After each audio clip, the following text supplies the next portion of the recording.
Welcome.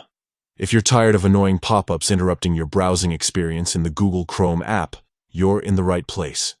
Today, I'll show you the quickest and most effective way to stop pop-ups in Chrome, using the latest steps for 2025. Let's dive right in. First, open the Google Chrome app on your device.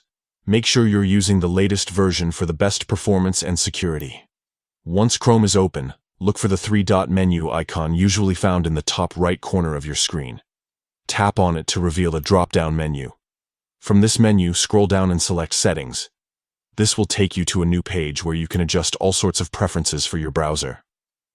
Now, in the Settings menu, look for the option labeled Site Settings. Tap on it to continue. Within Site Settings, you'll see a list of permissions and features. Find and select pop-ups and redirects.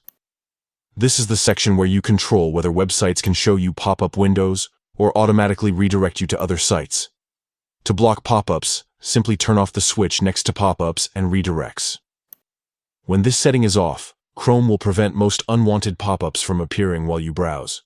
You'll notice your browsing experience becomes much smoother, with fewer interruptions and distractions. And that's all there is to it. With just a few taps, you've taken control of pop-ups in your Chrome app. If you ever need to allow pop-ups for a specific site, you can revisit these settings and make exceptions as needed. Thanks for watching. If you found this guide helpful, don't forget to like and subscribe for more quick tech tips. Enjoy your cleaner, pop-up-free browsing.